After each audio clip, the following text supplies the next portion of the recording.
Enem 2021, prova amarela, questão 128, falou assim: a figura foi extraída de um antigo jogo para computadores chamado Bang Bang. No jogo, dois competidores controlam os canhões A e B, disparando balas alternadamente com o objetivo de atingir o canhão do adversário. Para isso, contribuem valores estimados para o modo da velocidade inicial de disparo V0 e para o ângulo de disparo θ. Em determinado momento de uma partida, o competidor B deve disparar. Ele sabe que a bala disparada anteriormente, θ 53 graus, para um tangenciando o ponto P. No jogo, G igual a 10 metros por segundo ao quadrado, considere seno de 53 graus 0,8, cosseno de 53 graus 0,6 e desprezível a ação de forças dissipativas.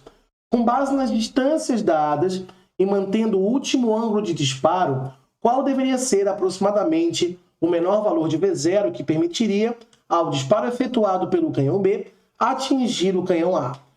Então veja uma questão um pouco mais demorada, mas uma questão bem interessante, vale a pena comentar. Primeira coisa, né? Isso aqui é uma questão que trata de um lançamento parabólico, um lançamento oblíquo.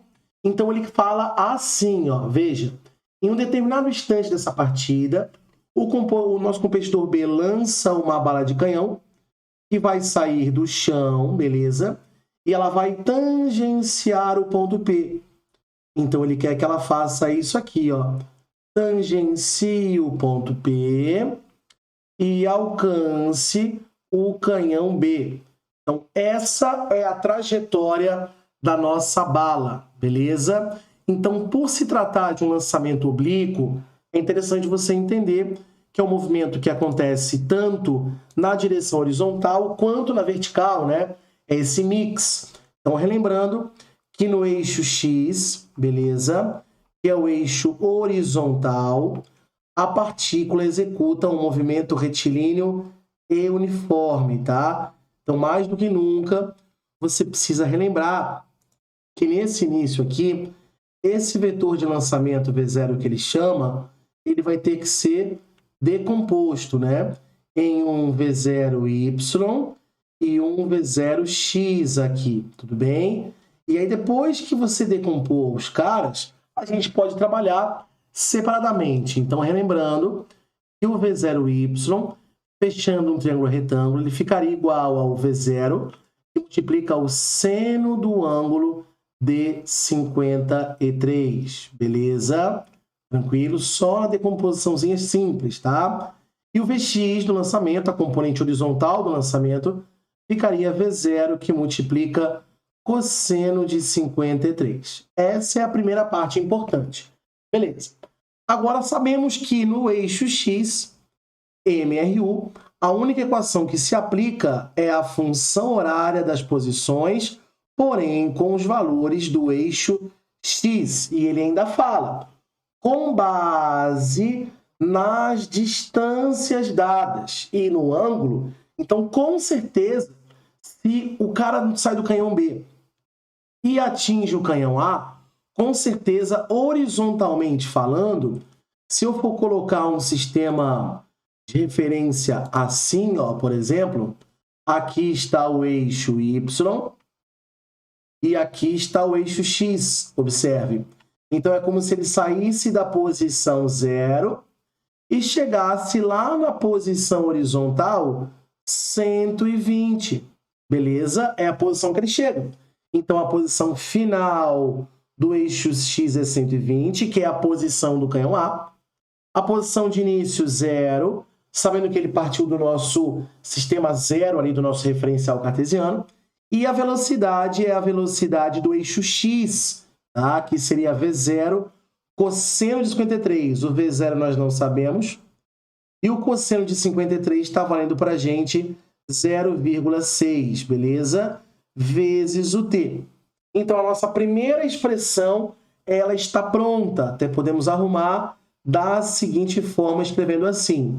O V0, que é a velocidade de lançamento, vezes o tempo de voo, seria 120 dividido por 0,6, tá? Isso implica, então, que V0t é igual a 200. Foi o que nós conseguimos achar a partir do eixo X, beleza?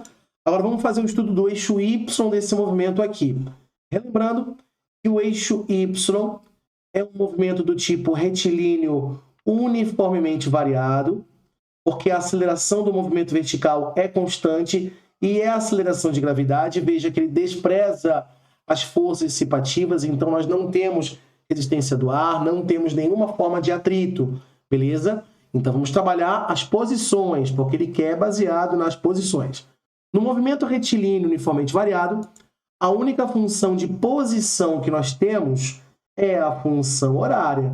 S é igual a S0 mais V0t mais AT quadrado sobre 2. Se você quiser saber um pouquinho mais como chegar nessa formuleta de outra forma, fique ligado nos próximos vídeos aí, quando eu falo sobre derivação e integração, beleza? Mas entenda, verticalmente falando agora, só no eixo Y, então ele sai do chão, ele vai até a altura do ponto P, que é 45, sim, que é o 35 mais o 10, mas a posição final dele, verticalmente falando, é só o 35.